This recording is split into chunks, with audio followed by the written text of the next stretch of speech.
विधानसभा चुनाव के ठीक पहले योगी कैबिनेट से इस्तीफा देकर स्वामी प्रसाद मौर्य को लगा था कि उन्होंने कोई बड़ा मैदान मार लिया है। लेकिन बुरी खबर यह है कि मंत्री पद छोड़ते ही उनके खिलाफ गिरफ्तारी का वारंट जारी हो गया है। एमपी एमएलए कोर्ट ने स्वामी के खिलाफ यह वारंट जारी किया है। स्वामी को सुल्तानपुर कोर्ट ने 24 जनवरी को पेश होने का आदेश दिया है। दरअसल साल 2014 में हिंदू देवी देवताओं पर आपत्तिजनक टिप्पणी को लेकर मौर्य पर एक मामला लंबित है। इस मामले की सुनवाई के लिए जब मौर्य हाजिर नहीं हुए तो उनके खिलाफ गिरफ्तारी वारंट जारी करने का आदेश दिया गया है। अब इस मामले की सुनवाई के लिए 24 जनवरी तारीख तय की गई है और मौर्य को इस दिन हाजिर होने के लिए कहा गया है। अब भले ही स्वामी प्रसाद मौर्य और उनके समर्थक इस बदले की सियासत कहें, लेकिन हकीकत यह है कि स्वामी प्रसाद मौर्य के खिलाफ जारी यह वारंट नया नहीं है।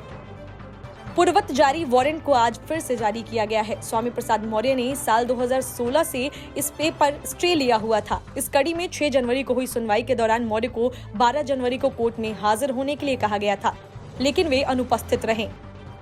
बीएसपी छोड़कर बीजेपी में आए स्वामी प्रसाद मौर्य पूरे 5 साल तक योगी कैबिनेट में बने रहे और जिस अखिलेश यादव के खिलाफ वे लगातार कड़े बयान देते रहे, अब उनका इरादा उनकी पार्टी में ज्वाइन करने का है। चुनावी मौसम में इस तरह की सियासी पलटी कोई नई बात नहीं है, क्योंकि दूसरे नेता मोलभाव के लिए ऐसे ही अपनी पुरानी पार्टी से इस्तीफा देते हैं।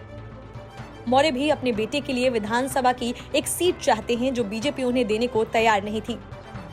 स्वामी प्रसाद मौर्य की बेटी बीजेपी से ही सांसद चुनी गई हैं। स्वामी प्रसाद मौर्य के बीजेपी छोड़ने के बाद उनकी बेटी संघप्रिय मौर्य की स्थिति बीजेपी में असहज हो गई है।